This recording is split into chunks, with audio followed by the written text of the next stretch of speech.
Assalamualaikum warahmatullahi wabarakatuh. Perkenalkan nama saya Ronaldo Syaputra dan kawan Saya kelompok saya. Andreas Cahyo. Kami ingin presentasikan hasil diskusi kami tentang sepak bola. Langsung saja. Yang pertama, pengertian sepak bola.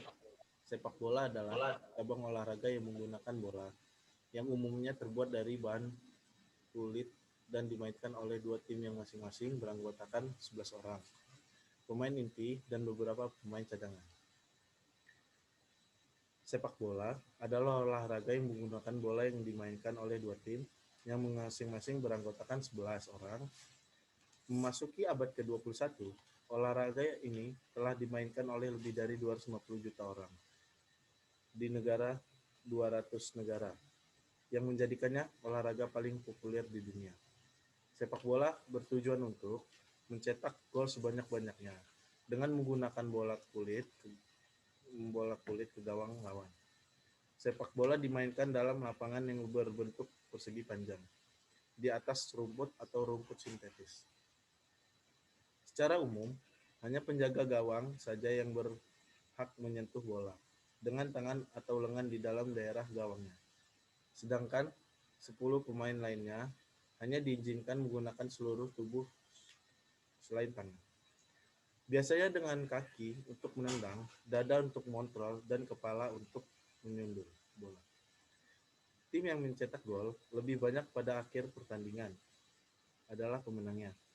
Jika hingga waktu berakhir masih berakhir imbang, maka dapat dilakukan undian perpanjangan waktu maupun penalti, tergantung dari format penyelenggara kejuaraan.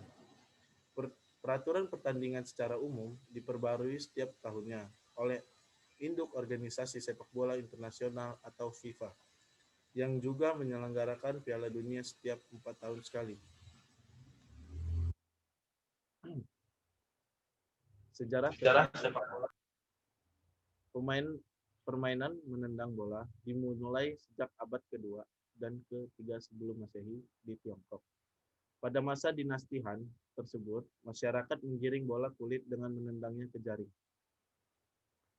Sejarah olahraga sepak bola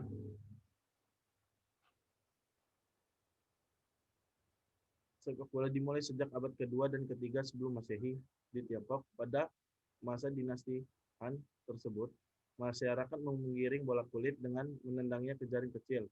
Permainan serupa juga dimainkan di Jepang dengan sebutan kemari. Di Italia, permainan menendang dan membawa bola juga digemari terutama mulai abad ke-16. Sepak bola modern mulai berkembang di Inggris dengan menetapkan peraturan-peraturan dasar dan menjadi sangat digemari oleh banyak kalangan di beberapa kompetisi. Permainan ini menimbulkan banyak kekerasan selama pertandingan sehingga akhirnya Raja Edward III melarang olahraga ini dimainkan pada tahun 1365. Raja James dari Skotlandia juga mendukung larangan untuk memainkan sepak bola pada tahun 1815. Sebuah perkembangan besar menyebabkan sepak bola menjadi terkenal di lingkungan universitas dan sekolah. Kelahiran sepak bola modern terjadi di Freemasons Tavern pada tahun 1863. Ketika sekolah dan klub berkumpul dan merumuskan aturan baku untuk permainan tersebut. Bersamaan dengan itu, terjadi pemisahan yang jelas antara olahraga rugby dengan sepak bola atau soccer. Pada tahun 1869, membawa bola dengan tangan mulai dilarang dalam sepak bola. Selama tahun 1800-an, olahraga tersebut dibawa oleh pelaut, pedagang, dan tentara Inggris berbagai belahan dunia. Pada tahun 1904, asosiasi tertinggi sepak bola dunia FIFA dibentuk dan pada awal tahun 1900-an. Berbagai kompetisi dimainkan di berbagai negara. Olahraga ini juga digemari terutama mulai abad ke-16.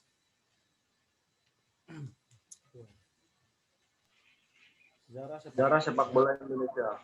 Awal masuk sejarah sepak bola masuk ke Indonesia pada tahun 1914 saat negara ini masih dijajah oleh pemerintah Hindia Belanda. Setelah itu semakin berkembang dengan didirikannya PSSI. Kejuaraan yang ada di Indonesia, yang pertama Piala Indonesia, yang kedua Liga 1, 2, dan 3. Yang berikutnya Piala Presiden.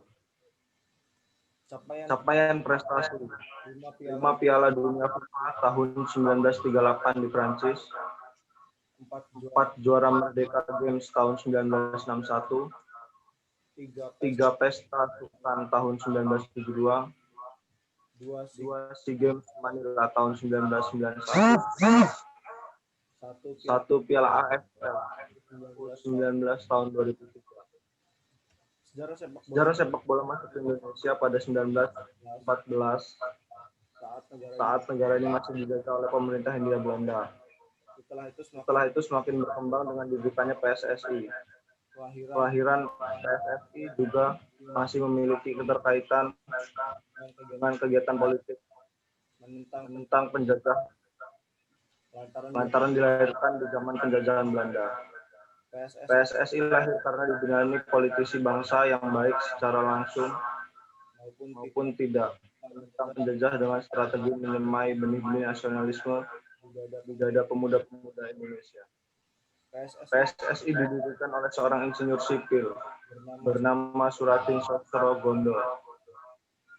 Suratin menyelesaikan pendidikannya di Sekolah Teknik Tinggi Hecklenburg, Jerman pada tahun 1927 dan kembali ke tanah air pada tahun 1928. Suratin yang gemar bermain sepak bola pun melihat olahraga tersebut sebagai warna terbaik untuk menyemai nasionalisme di kalangan pemuda. Sebagai tindakan menentang Belanda, kemudian pada tanggal 19 April 1930, berkumpullah wakil-wakil dari sejumlah tokoh sepak bola di daerah, di antaranya dari Bandung, Yogyakarta, Solo, Surabaya, Magelang, dan lainnya. Dari pertemuan tersebut, maka lahirlah PSSI, Persatuan Sepak Raga Seluruh Indonesia. Kemudian pada Kongres PSSI di Solo tahun 1950, nama PSSI diubah menjadi Persatuan Sepak Bola Seluruh Indonesia, yang juga menetapkan Insinyur Suratin sebagai Ketua PSSI.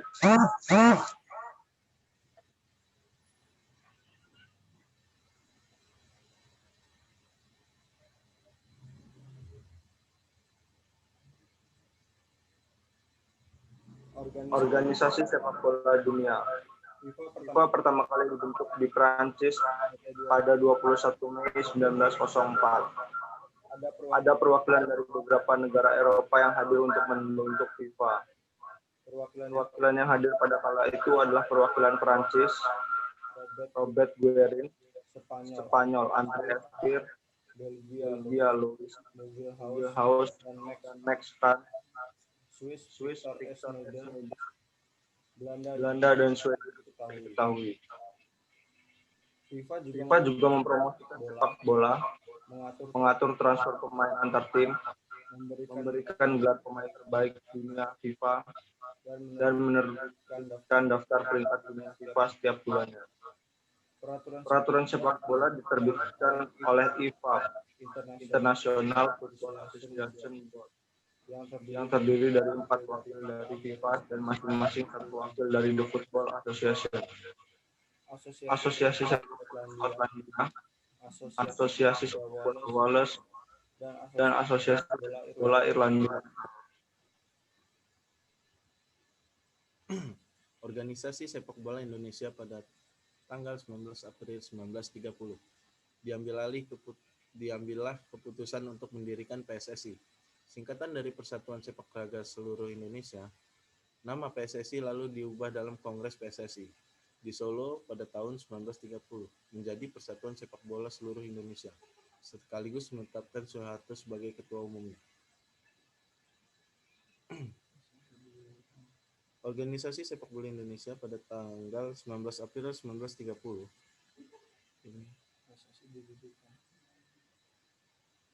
PSSI didirikan oleh seorang insinyur sipil bernama Suratin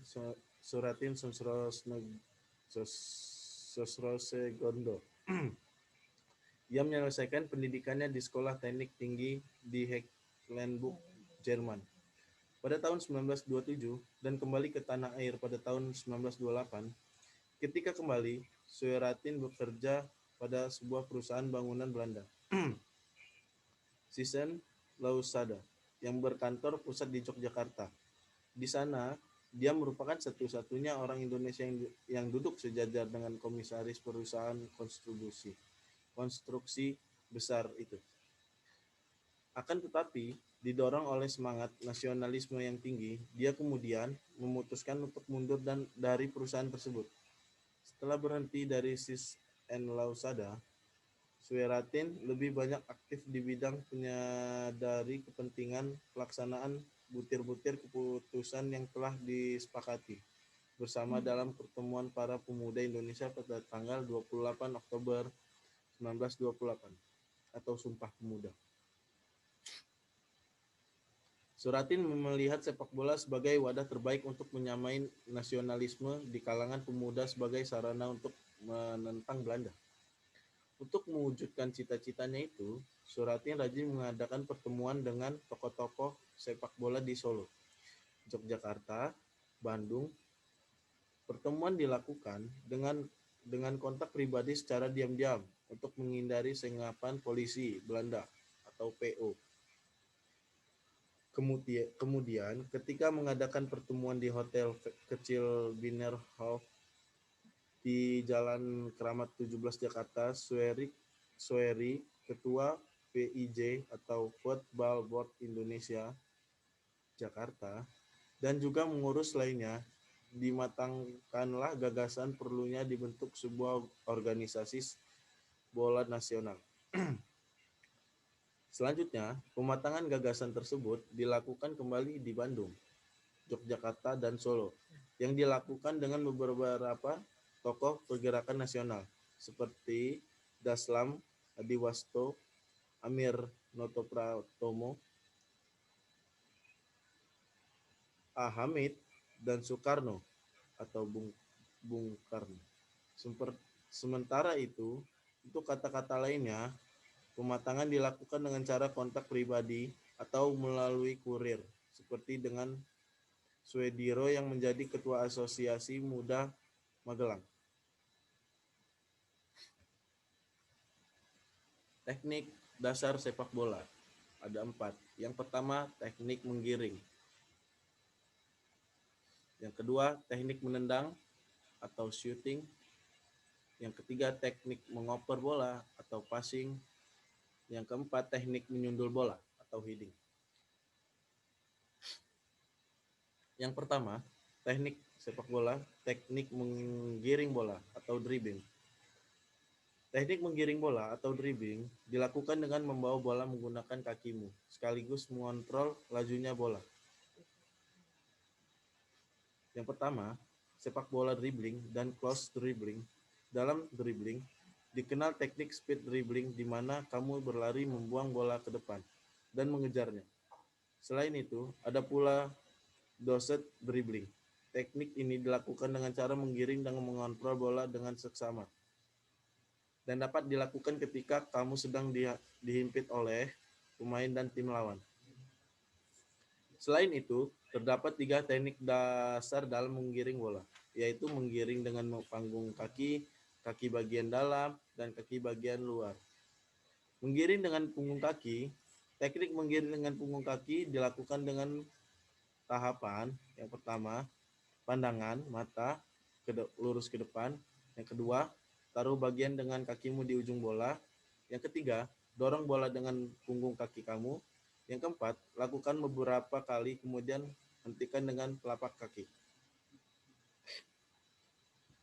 3. Menggiring dengan kaki bagian dalam.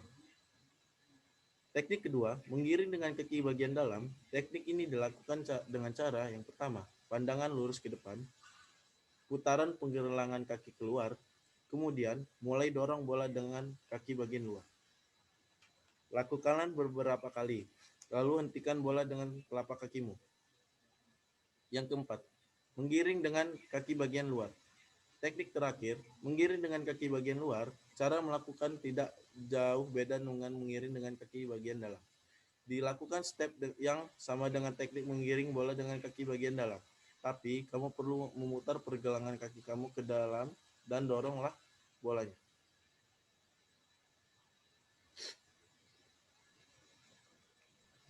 Yang Berikutnya tendang bola bola atau kamu kamu bisa menggunakan teknik tiga teknik tendangan, yaitu dengan dengan menggunakan kaki menggunakan kaki bagian luar, bagian bagian dalam, dan kaki. kaki. Ketiga Ketiga teknik tendangan ini dapat kamu lakukan dengan cara fokuskan tendangan pada sisi gawang mana yang posisikan badan, taruh satu kaki atau kanan bola. Kemudian ayunkan kaki yang dijadikan untuk menendang dengan memfokuskan tenaga pada bagian kaki dan kaki yang ditargetkan.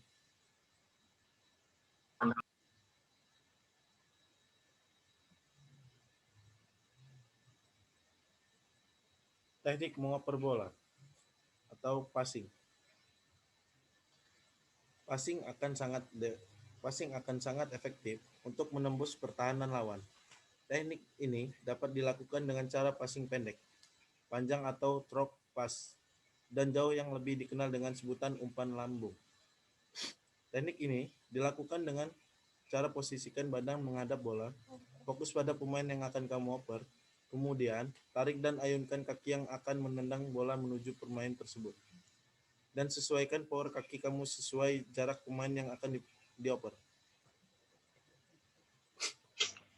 Yang terakhir, teknik menyundul bola atau untuk melakukan teknik ini, kamu perlu mengatur posisi badan dan waktu yang tepat untuk lompat menyambut bola. Kemudian gunakanlah dahimu untuk menyundul, bukan bagian ujung, agar kamu bisa mengarahkan bola sesuai keinginan dan bola akan meluncur dengan terarah dan bertenaga.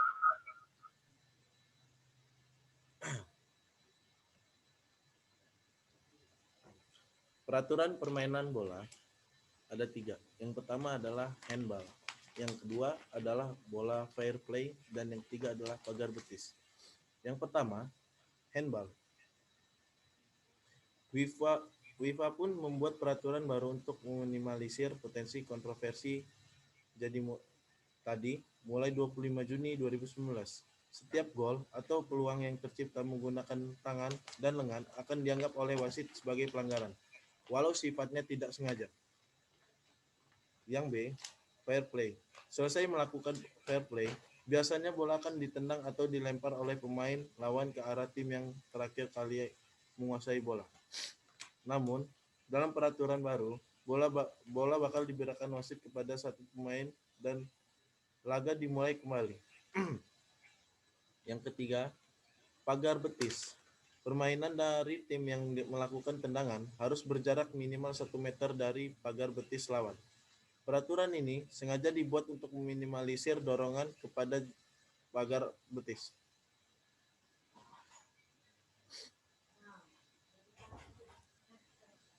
Nih, beresin dulu nih.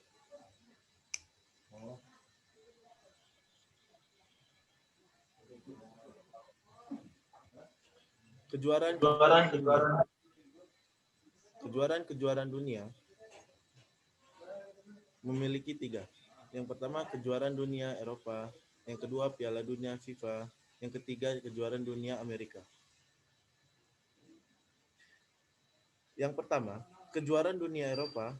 Kejuaraan Eropa atau UEFA atau Euro atau Piala Eropa adalah turnamen sepak bola utama antara tim nasional sepak bola pria di bawah UEFA, diadakan setiap 4 tahun sekali sejak tahun 1960.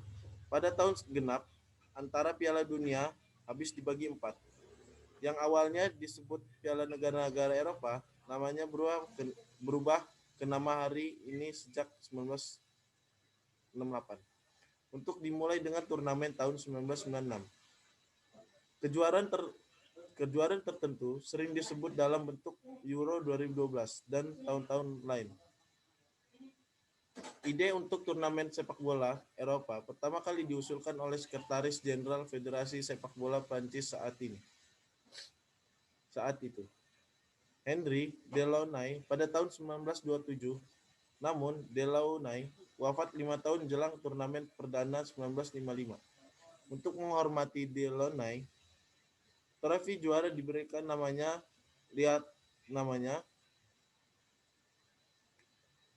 edisi 1960 diselenggarakan di Prancis. Memiliki 4 tim bersaing di putaran final dan 17 tim yang memasuki babak kualifikasi. Turnamen ini dimenangkan oleh Uni Soviet, mengalahkan Yugoslavia 2-1 di final yang menegakkan di Paris. Spanyol menarik dari tim yang baru memasuki babak kualifikasi. Negara terkenal yang absen adalah Inggris, Belanda, Jerman, Barat, dan Italia. FIFA World Cup atau Piala Dunia adalah kompetisi sepak bola internasional yang diikuti oleh tim nasional putra senior anggota Federasi Sepak Bola Internasional, Badan Pengatur Sepak Bola Dunia. Kejuaraan ini telah diselenggarakan setiap 4 tahun sekali sejak turnamen 1930, kecuali pada tahun 1942 dan 1946 yang tidak diselenggarakan karena Perang Dunia II. Juara Piala Dunia saat ini adalah Prancis yang menjuarai turnamen 2018 di Rusia. 20 turnamen Piala Dunia telah dimenangkan oleh 8 tim nasional berbeda. Brasil telah menjuarai Piala Dunia sebanyak 5 kali dan merupakan satu-satunya tim yang secara rutin mengikuti setiap turnamen. Juara Piala Dunia lainnya adalah Juara Italia dan Jerman dengan 4 gelar juara. Argentina, Uruguay dan Prancis dengan 2 gelar juara, serta Inggris dan Spanyol masing-masing gelar juara. Kejuaraan Dunia Amerika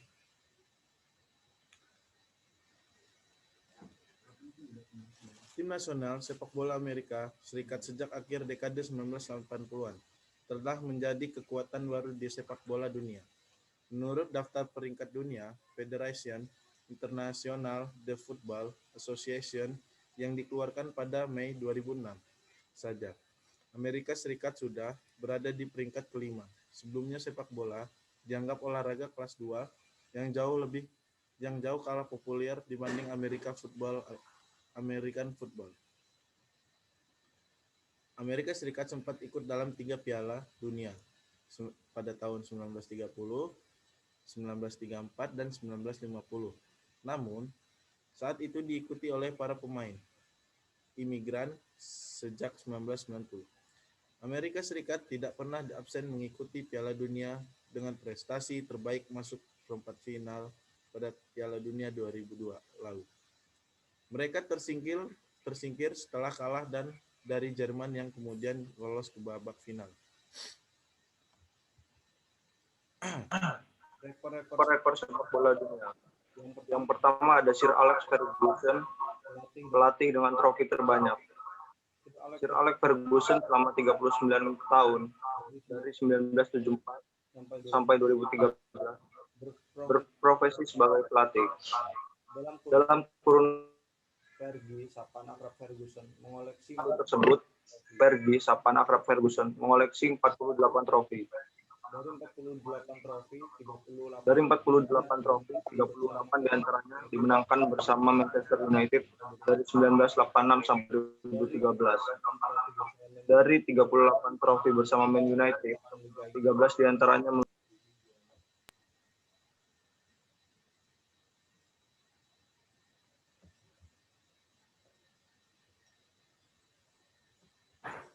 Just Fontaine atau 13 gol dalam satu Piala Dunia. Tercatat sebagai top skor Piala Dunia sepanjang masa dengan koleksi 16 gol. Hanya saja koleksi 16 gol itu dilalui Klose melalui 24 pertandingan yang terhampar dari 4 Piala Dunia, 2002, 2006, 2010, dan 2014. Pencapaian terbaik close di satu Piala Dunia hanyalah Ilma 5 gol, tepatnya pada tahun 2000 dan 2006. Yang ketiga, Penonton terbanyak di Stadion Stadion Maracana Maracana tercatat menjadi arena yang paling banyak supporter saat saat menggelar menggelar Piala Piala Dunia 1950 yang mempertemukan tuan rumah versus versus Uruguay. Uruguay. Tercatat Ada ada 73.830.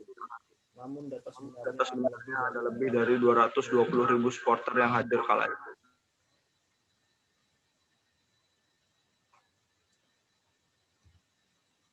Momen-momen sejarah ada 3. Yang pertama, tidak ada gol tangan Tuhan.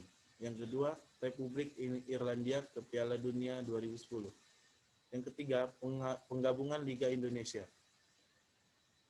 Yang pertama, tidak ada gol tangan Tuhan.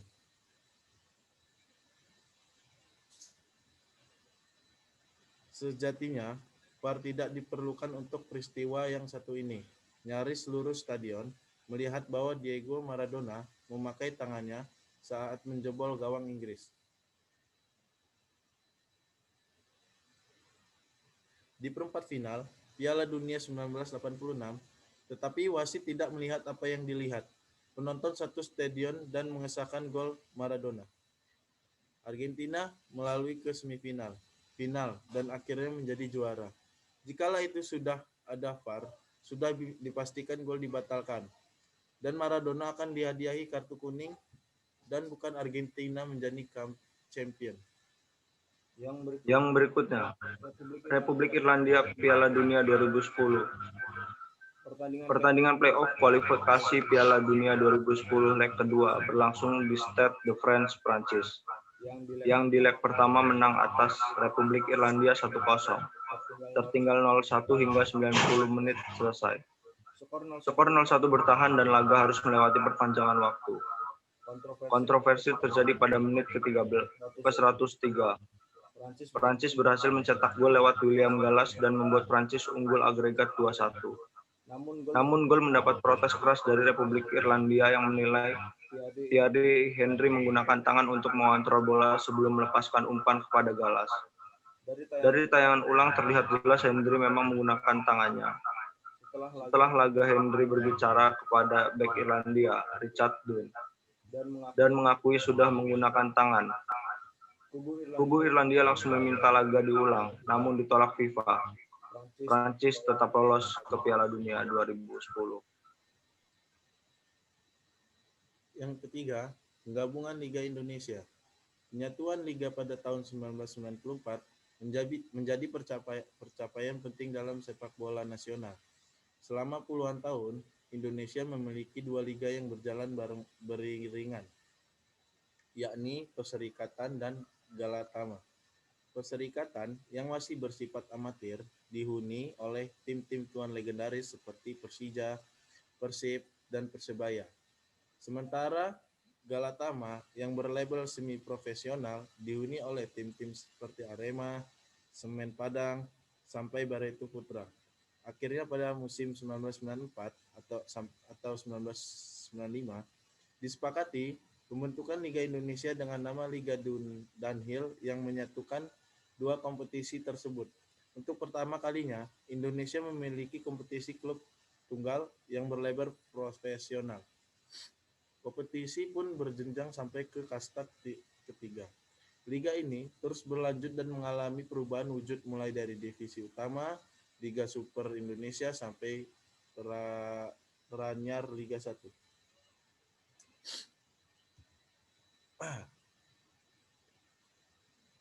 Terima kasih. Sekian dari presentasi kami kelompok 4. Kami akhiri. Wassalamualaikum warahmatullahi wabarakatuh.